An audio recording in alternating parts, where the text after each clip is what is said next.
Então vamos lá, 1 João, capítulo 2, versículo 18. Eu vou ler o versículo e daí já faço o comentário, assim a gente ganha tempo.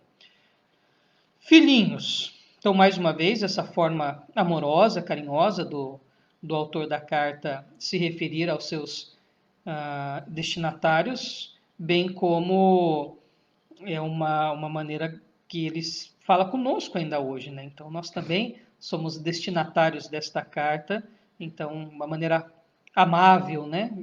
Filhinhos, já é a última hora, e como ouvistes que vem o anticristo, também agora muitos anticristos têm surgido, pelo que conhecemos que é a última hora. Falou em última hora e falou em anticristo, não fiquemos em pânico, né? Não há necessidade de nos desesperarmos. Porque aí já dá uma ideia de apocalipse e coisa, a gente já cria um monte de ficção na cabeça. Então vamos nos focar o que João tinha em mente aqui. Quando ele já é a última hora, ou já a última hora, né? Tem um camarada que escreveu uns livros de teologia e ele falava sobre um aspecto do final do mundo que já tinha acontecido quando Cristo vem. É mais ou menos assim. Muitas coisas nós vamos ver depois que nós morrermos ou realmente quando Cristo voltar. Mas grande parte daquilo que aparentemente ficou guardado para o final do mundo já se inicia com Cristo. Entre elas, a vinda do reino de Deus. Jesus é muito claro ao afirmar: o reino de Deus está conosco. O reino de Deus está entre nós, está em nós, está no meio de nós. Então, é chamado escatologia realizada, de um cara chamado Dodd, né? Mas o que ele quis dizer, esse cidadão, esse estudioso da palavra? Que algumas coisas que a gente tem na nossa mente, que é só para o fim, etc., já aconteceram e estão acontecendo. Então, essa ideia de João, já é a última hora, é mais ou menos assim. A vinda de Cristo, a encarnação de Cristo, o nascimento dele, de Maria, a sua morte e ressurreição, inauguram o quê? O fim dos tempos, né? A última hora, o momento final. Nós já estamos num cronômetro em contagem regressiva. Nós já estamos vivendo o final dos tempos. Já estamos vivendo os últimos dias. Estamos vivendo a última hora. Entre os leitores de João e nós, cerca de 2.000 anos já se passaram. Então, cerca de 2.000 anos já se foram, né? Um pouquinho menos de 2.000 anos, já que nós datamos a carta de 100 depois de Cristo. Mas esse última hora de João já perdura 2.000 anos. Porque não dá para datarmos quando será o momento final, quando que será o término deste mundo. É uma data que é desconhecida. Alguns até tentaram, né? Cristo voltou em tal data, e não voltou coisa nenhuma, né? Então, na verdade, nós não sabemos o dia nem a hora. Tá? Isso fica guardado para Deus, com Deus, mas quando João diz já é a última hora, diz que o próprio sacrifício de Cristo, a vinda de Cristo, quando Cristo vem, já inicia esse tempo. Nós já estamos vivendo esse último tempo. E para a gente isso não é ruim. Quem tem medo de fim de mundo, de apocalipse, não sei o quê, ou é porque não é cristão, ou porque é meio doido, né? Porque para nós o fim do mundo é excelente, é formidável, é maravilhoso, porque isso vai nos levar à presença de Cristo e estaremos com Ele para todo sempre. Então, para quem é de Jesus, não tem coisa melhor. Por isso que Apocalipse encerra com o quê? Maranata, ou Maranatá, vem Senhor Jesus, né? Ora vem Senhor Jesus. Então há um pedido que diz que o Espírito que está aqui conosco, o Espírito Santo e a noiva, representa a igreja, diz a Cristo, vem, ora vem. Então nós ansiamos por esta vinda. E se nós morrermos, nós vamos para Ele. Então é bom, é bom. Se Cristo voltar, é bom. Se morrermos, é bom. Então essa ideia já é a última hora. Que vem o anticristo. Algumas pessoas vão entender anticristo como um indivíduo, né? Eu nem quero entrar nesse negócio de escatologia, de pré-milenismo, amilenismo, pós-milenismo. que é um negócio interminável, né? E cada um tem um ponto de vista, tem uns que misturam. Gente, é igual gosto para temperar arroz. Tem gente que gosta de arroz só com cebola, uns só com alho, outros com alho e cebola, uns que só colocam sal, uns colocam coloral, tem gente que coloca uva passa, tem gente que coloca canela no arroz e etc. Então, esse negócio de estudar o fim do mundo tem para todos os gostos, né? Então, nem quero entrar muito nisso. Mas alguns atribuem essa ideia de anticristo a um indivíduo que vai se levantar e vai ser um líder mundial e político. Teve até aquela novelinha da Record, que inclusive bem ruim, né? Bem ruim mesmo aquela novela. Não tem como ser mais ruim do que aquela novela, isso é impossível. Ela quebrou o recorde de heresia e de teologia ruim, aquela novela que a Record fez do fim do mundo. Mas colocam como um indivíduo político que viria e enganaria e etc. Outros entendem como um sistema corrupto que vai contra os princípios cristãos. Eu acho até mais coerente pensar que o anticristo é um grupo. São pessoas que se opõem a Jesus do que realmente virar um líder político e etc.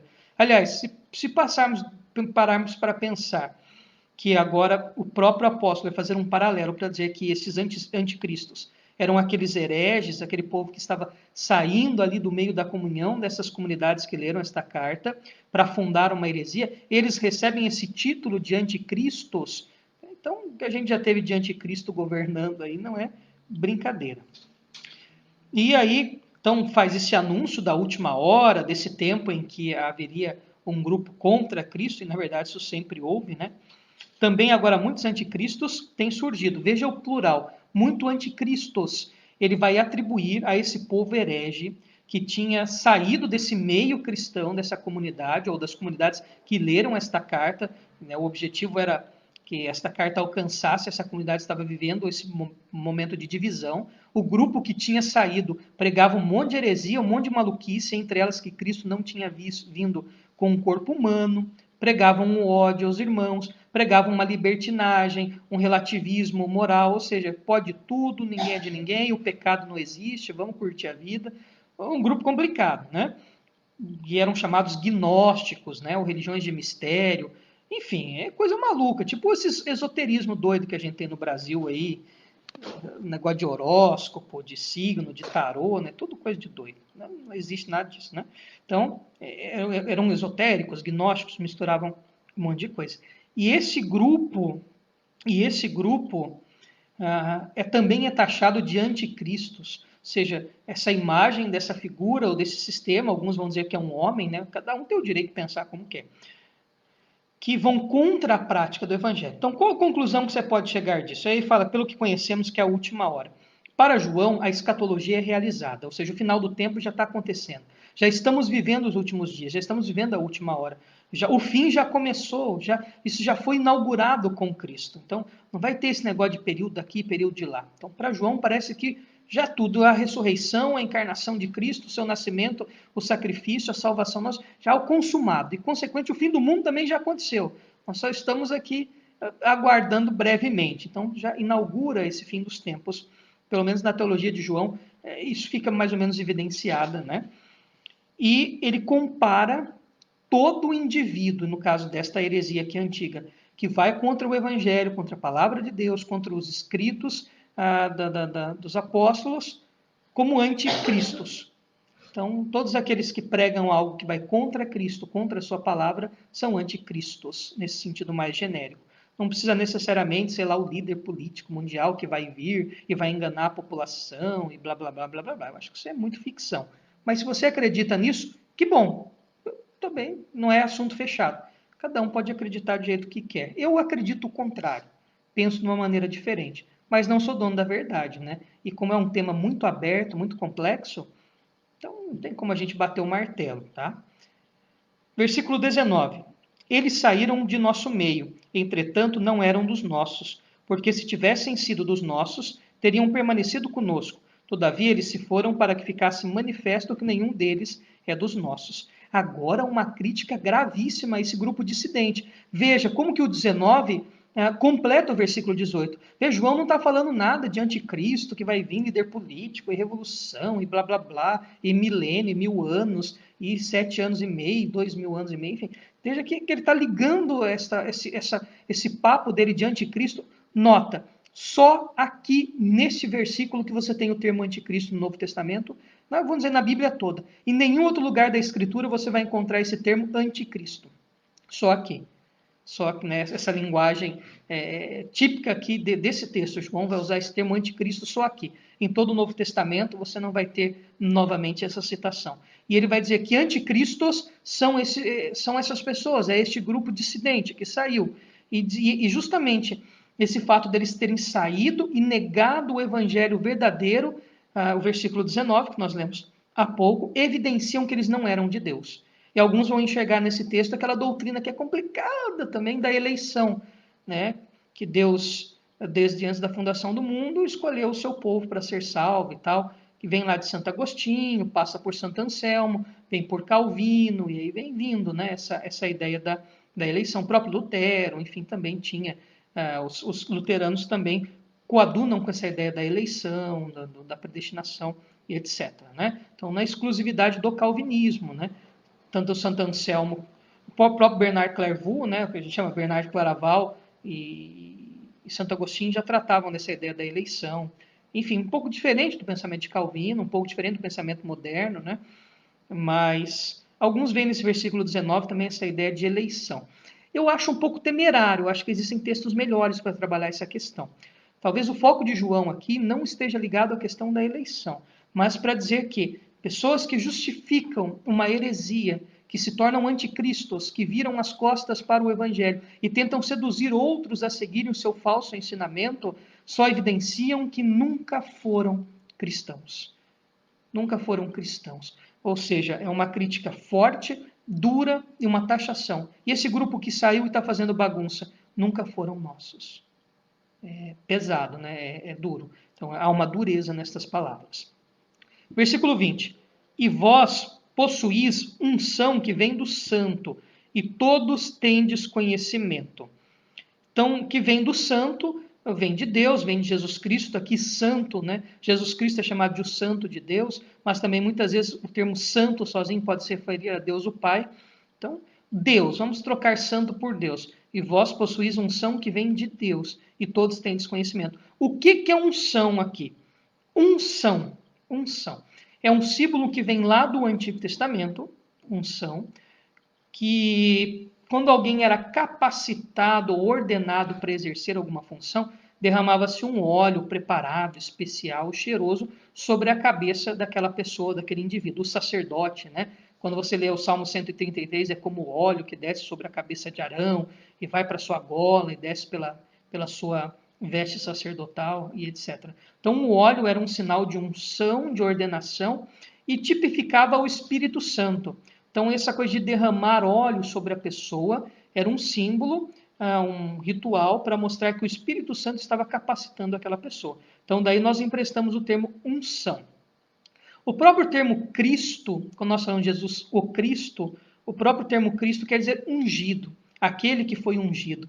Então, Cristo é aquele que foi ungido por Deus, ou seja, foi capacitado, foi designado, preparado pelo Espírito Santo para cumprir a sua missão. Então, unção, aqui nesse sentido, se referindo a esses cristãos e a nós, tem a ver com quando nós fomos salvos. Quando o Espírito Santo tocou o nosso coração, abriu-nos os olhos para a conversão. Então, vós que possuís a unção que vem do Santo, e vós possuís unção que vem do Santo. Ou seja, que foram convertidos pela ação de Deus. E todos têm conhecimento. Conhecimento do quê? Da palavra. Ou seja, o Espírito Santo abre o nosso coração para conhecer a palavra, conhecer a Deus, conhecer a Cristo e a sua obra. Esse negócio de unção do dente de ouro, unção do não sei o quê, unção do leão, unção para isso, unção para aquilo. Esse pastor tem unção de Deus para isso e para aquilo. Todos os cristãos têm unção. Todos foram untados e ungidos no Espírito Santo, porque isso está relacionado à salvação e aquilo que é o Espírito Santo revela a nosso coração sobre salvação e ponto. Todo indivíduo que é salvo, ele é batizado no Espírito Santo, faz menção também essa questão da unção e é ungido. Então não existe uma unção específica. Esse pastor ele tem uma unção da palavra. Aquele homem tem uma unção de louvor, de música. Não existe isso, é jargão.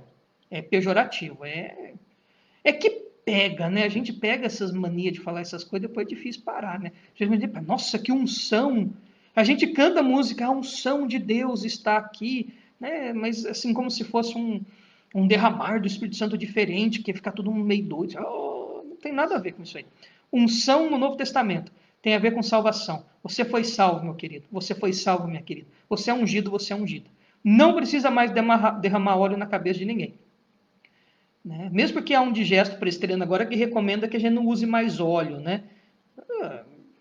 É até bonito, né, esse negócio de óleo, mas é uma melequeira também, né? Imagina, mancha tudo o terno da pessoa se jogar óleo nele. Né? Tem um pastor que ama jogar bastante óleo aí quando faz, principalmente ordenação de pastor, bicho, bota, e ele mesmo prepara o óleo dele. É pastor da IPB ainda. Mas depois mancha tudo o terno da rapaziada lá e ele acha graça, né? Mas não precisa derramar óleo mais. Já fomos ungidos no Espírito Santo. Então não existe unção específica, tá? Você foi ungido, você foi salvo. O que é dom, o que é capacitação, o que é ministério é outra coisa. Aquilo que o Espírito Santo lhe prepara para fazer no corpo, aquele chamado, aquele talento que ele lhe dá, aquela dádiva, aquele presente, aquele carisma que ele lhe dá para servir, não tem nada a ver com unção nesse sentido aqui. Unção, você recebeu o Espírito e ele revelou a salvação e você é salvo. Então vamos lá, versículo 21. Não vos escrevi porque não saibais a verdade, antes porque sabeis, e porque mentira alguma jamais procede da verdade. Então agora João elogia aquela comunidade que lê essa carta, que eles têm conhecimento do que é a verdade. De que verdade? De Cristo, da salvação, do Evangelho, da doutrina dos apóstolos. Quem é o mentiroso, senão aquele que nega que Jesus é o Cristo? Este é o anticristo, o que nega o Pai e o Filho. Então, mais uma vez, uma crítica dura àquele grupo que havia saído da igreja, desta igreja aqui, desta comunidade cristã, os dissidentes. A doutrina deles era tamanha, equivocada, que em algum ponto negava o Cristo, que Jesus Cristo é o Messias, é o ungido de Deus, aquele que cumpriu o propósito de toda a Escritura. E automaticamente aquele que nega o Filho também nega o Pai. Então, o anticristo que nega, o que vai contra, o que combate a palavra de Deus. Por isso que eu acho que anticristo se enquadra muito melhor num sistema que tende a banalizar ou desvalorizar a palavra de Deus do que um cara que vai ser político, presidente do mundo inteiro. Acho que isso aí é meio coisa de novela, né? Então, anticristo, o que nega o pai e o filho. Veja, a Bíblia é autoexplicativa. A vida inteira se fica dizendo, quem que é o anticristo? Versículo 22. Este é o anticristo, o que nega o pai e o filho. Ponto. Então, todo indivíduo, homem e mulher, que tem essa postura de negação, de afronta, são anticristos. Não precisa ficar esperando nenhuma coisa do final do mundo. Aliás, esse negócio de coronavírus não tem nada a ver com o fim de mundo, não, tá? Covid-19, a pandemia, haverá pestes antes do fim do mundo. Gente, está tendo peste. Olha, passou 30 dias que Cristo ressuscitou, foi para o céu, está tudo certinho. Já teve peste em alguma parte do mundo, sabe? Sempre teve peste, sempre teve contágio, seja viral, seja bacteriano. É que o pessoal foi descobrir que bactéria existia tem pouquíssimo tempo, né? O pessoal não sabia que existia micro-organismo, esse negócio de bactérias, coisa pititica, né? Alguns supôs, só com a invenção do microscópio, o pessoal viu mesmo que tinha as bactérias pequenininhas. Até pouco tempo atrás, o pessoal achava que para você criar rato, era só você colocar um saquinho de milho num cantinho da casa e nascia o rato do milho, né? Para ter uma ideia como que a coisa evolui. Então, esse negócio de pandemia, de vírus, de contágio, de peste, sempre teve, sempre vai ter. Né? Enquanto o mundo for mundo, sempre vai haver esse tipo de coisa. E o mundo está aí, 2000 anos, e João já fala, esta é a última hora. Que última hora demorada, né? Então vamos lá, versículo 23. Todo aquele que nega o filho, esse não tem o pai. Aquele que confessa o filho tem igualmente o pai. Então o problema crucial e central desse povo que tinha dividido essa igreja e fundado essa seita maluca era a negação de Cristo, a negação do Senhor Jesus, a negação daquilo que Cristo fala dele. Nós temos um grupo moderno hoje que nega a divindade de Cristo. Nós temos um grupo religioso cotidiano, odierno, né, que é contemporâneo à igreja, e ainda nega a divindade de Cristo. E eu acho assustador. Aquele que nega o filho, esse não tem o pai. O que nega o filho, esse não tem o pai. Então, muito cuidado com o pessoal que bate na porta domingo cedo aí. Aquele que confessa o filho tem igualmente o pai. É inevitável. Aceitar a divindade do filho é aceitar a divindade do pai. Aceitar a divindade do Filho implicitamente é a divindade do Pai, a do Pai, do Filho e do Espírito Santo. Deus é triuno, né? Deus Pai, Filho e Espírito Santo. É muito claro. Versículo 24. Permaneça em vós o que ouviste desde o princípio. Se em vós permanecer o que desde o princípio ouvistes, também permanecerei vós no Filho e no Pai. Permanecer no que ouviram. O que eles ouviram no princípio? A pregação do Evangelho, o anúncio da vida, do ministério e da obra de Cristo, o ensino dos apóstolos, a instrução que eles receberam acerca da salvação, da fé, né? A explicação plena do Antigo Testamento a partir do Novo Testamento, a partir da vida de Cristo. Então, o ensino apostólico. Veja que o conhecimento da Escritura, o conhecimento de Deus, à medida que o Espírito Santo já abriu a nossa compreensão na salvação, é o que nos faz permanecermos firmes no Filho e no Pai. Como que você pode dizer que você ama a Deus, que você ama a Cristo, que você conhece a Deus, que você é cristão, se você não lê a Bíblia, se você não estuda a Bíblia, se você não conhece os Evangelhos? Se você acha que Salmo é igual ao livro de horóscopo, que você fica lá sorteando o Salmo, eu vou ver o Salmo do dia. Tem Salmo do dia, não, meu irmão. Tem a Bíblia do dia a dia, toda a Escritura. Esse Salmo. Aí você lê lá naquela versão antiga lá do Padre Figueiredo, né, que ele traduziu da Vulgata, do latim, que é um português difícil, ele não entende nada. Mas tem umas 3 palavras. Tem um vitupério aqui no meu, uma jactância, acho que é para mim isso aí. Então, ler toda a Escritura. Ler toda a Escritura. Isso é muito importante, que é o conhecimento dela que nos faz permanecer firmes. Inclusive, nós só podemos amar, só podemos conhecer e fazer a vontade de Deus se nós o conhecermos. E ele se revela na Escritura, na Bíblia. E esta é a promessa que ele mesmo nos fez, a vida eterna. Isto que vos acabo de escrever é acerca dos que vos procuram enganar. Então, esse versículo 25, e esta é a promessa que ele mesmo nos fez, a vida eterna, pode indicar que, influenciado por alguma escola filosófica grega, talvez esse grupo que estava fazendo essa divisão já negasse também a vida eterna. Inclusive, havia um grupo de pensadores, eu estava pensando nisso agora à tarde nos epicureus, e achei uma explicação fantástica do pastor Elton, lá da Igreja Presbiteriana de Matão, e eu postei aqui na nossa página, leia essa reflexão importantíssima sobre os epicureus. Porque os epicureus influenciaram muitos pensamentos dissidentes, e eles negavam, entre muitas coisas, a vida eterna. Para eles, a vida se restringia a esta vida, não havia uma vida eterna. Então, pode ser que esse versículo 25 indique que esse grupo já estava indo por este caminho, desta negação da vida eterna, que era uma doutrina dos epicureus, uma escola filosófica grega. Inclusive, tem um resuminho na página aí, escrito pelo pastor Elton. Você pode dar uma olhada aí, uma reflexão excelente. E o versículo 26 é a justificativa daquilo que João escreveu há pouco. O que vos acabo de escrever é acerca dos que vos procuram enganar, ou seja, o grupo dissidente. Está dizendo assim, é o que eu estou puxando a orelha desse povo aí mesmo. Versículo 27. Quanto a vós outros, a unção que dele recebestes permanece em vós. Já falei o que é unção, você já está PhD no assunto, né? Não me venha falar, pastor, derrama unção, Deus. Já derramou. Quanto a vós outros, a unção que dele recebestes permanece em vós, e não tendes necessidade de que alguém vos ensine. Mas como a sua unção vos ensina a respeito de todas as coisas, e é verdadeira e não é falsa, permanecei nele, como também ela vos ensinou, falando da experiência da conversão, falando da experiência do início. O Espírito Santo nos dá a possibilidade de compreender a Bíblia de uma maneira muito clara, o plano e aceitar pela fé aquilo que a Bíblia fala acerca do pecado, da salvação, do juízo, do castigo, da justiça e etc. Então, veja que é uma atitude, algo que já foi consumado. Que dele recebestes permanece em vós, e não tendes necessidade de que alguém vos ensine. Ou seja, uma vez salvo, para sempre salvo, e a conversão é permanente, nós somos convertidos e dia a dia vamos aprendendo, essa é a ideia, né? Então, e o que nós fomos tocados pelo Santo Espírito, revelado na palavra, que é verdade. Ou seja, rejeita aquilo que está fora da palavra. Filhinho, agora, pois, permanecei nele, para que quando ele se manifestar, tenhamos confiança e dele não nos afastemos envergonhados na sua vinda. E aí, mais agora uma linguagem para o fim, né? O versículo 28. E aí a gente bate em duas teclas. Então, o já do reino. Qual que é a manifestação de Cristo já que nós temos agora?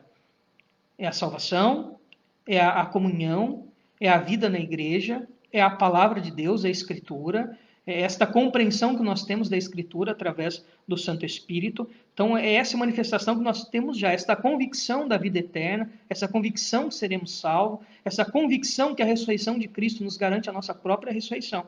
Então, é o que nós temos, é o já. E o ainda não do reino de Deus, o que ainda vai vir do reino de Deus, é exatamente quando nossos corpos serão transformados, quando a nova Jerusalém vier do céu, né, sobre esta terra e tudo for restaurado e vivermos para sempre na presença de Cristo. Mas para João, isso já é um piscar de olhos. Então, para ele, essa escatologia, esse negócio do fim do mundo, já está realizada. Né? A coisa já aconteceu, e nós estamos vivendo grande parte. Falta pouco para se consumar. Mas veja, não é questão de tempo, é questão de convicção. Que a última hora de João já dura 2 mil anos. Mas é questão de convicção. Para nós já aconteceu. Alguém pode tirar a salvação nossa? Alguém pode nos tirar da mão de Cristo? Alguém pode nos separar do amor de Deus? Alguém pode roubar ou tirar a presença eterna que Ele tem para nós hoje? Alguém pode tirar a segurança que Ele nos dá? Alguém pode tirar o Espírito Santo de nós? Não pode. Ou seja, então a coisa já aconteceu para a gente. Então, isso da manifestação. E o versículo 29, que encerra o capítulo 2, se sabeis que Ele é justo, Jesus Cristo, reconhecei também que todo aquele que pratica a justiça é nascido dele. Então, viver uma vida justa, uma vida como cristão, uma vida correta, uma vida exemplar, mas também pensando em contraste àqueles que tinham separado-se da verdade do Evangelho. E assim nós concluímos o capítulo 2 de 1 João.